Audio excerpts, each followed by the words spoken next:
எல்லாரும் எதிர்பார்த்துட்டு இருக்கிற பிக் பாஸ் சீசன்ல கமலஹாசன் அவர்கள் தொகுத்து வழங்க மாட்டாங்க அப்படின்னு ஆண்டவரே சொன்னதுலேருந்து ரசிகர்கள் மத்தியில ஒரு பெரிய குழப்பம் ஏற்பட்டு இருக்கு. அப்ப பிக் பாஸ் சீசனை யார் தான் தொகுத்து வழங்க போறாங்க அப்படின்னு ஏற்கனவே இந்த மாதிரியான ஒரு சுச்சுவேஷன்ல சிம்பு அவர்கள் ஹோஸ்ட் பண்ணியிருந்தாங்க. அந்த சீசனும் கொஞ்சம் நல்லாவே போனதுனால கண்டிப்பா பிக் பாஸ் சீசன் 8ல சிம்பு அவர்கள் ஹோஸ்ட் பண்ணுவாங்க அப்படின்னு எல்லாராலையுமே எதிர்பார்க்கப்படுது. பட் இருந்தாலும் சேனல் சைட்ல இருந்து இன்னும் அபிஷியலா யாரை செலக்ட் பண்ணியிருக்காங்க அப்படிங்கிற விஷயம் வெளியில வரல அப்படின்னு சொல்லலாம். ஆனா அவங்க வேற யாரையோ செலக்ட் பண்ணிருக்கிறதா மட்டும் செய்திகள் வெளிவந்துட்டு இருக்கு. பட் இதுல சிலம்பரசன் அவர்கள் கிட்டையும் பேச்சுவார்த்தை நடந்திருக்கு. அது மட்டும் இல்லாம சரத்குமார் அவர்கள் வர்றதுக்கான வாய்ப்புகளும் இருக்கு அப்படின்னு ஒரு சில டாக்ஸ் போய்கிட்டு இருக்கு.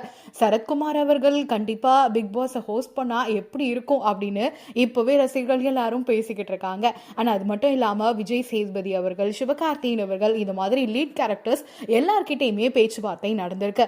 ஸோ இதுல யாரு பிக் பாஸ் சீசன் 8 ஹோஸ்ட் பண்ண போறாங்க அப்படிங்கிறது இப்போ வரையும் சஸ்பென்ஸாவே இருக்கு. ஸோ அஃபிஷியலா அனௌன்ஸ்மெண்ட் வர வரையும் நம்ம காத்திருக்கணும் அப்படின்னு தான் சொல்லணும். ஸோ சொன்ன இந்த 4 பேர்ல யார் ஹோஸ்ட் பண்ணா பிக் பாஸ் சீசன் 8 நல்லா இருக்கும் அப்படின்னு நீங்க நினைக்கிறத கமெண்ட் பண்ணுங்க. மறக்காம இந்த மாதிரி பிக் பாஸ் அப்டேட் எல்லாம் தெரிஞ்சுக்கணும்னா நம்ம சேனலை சப்ஸ்கிரைப் பண்ணிக்கோங்க. தேங்க்யூ.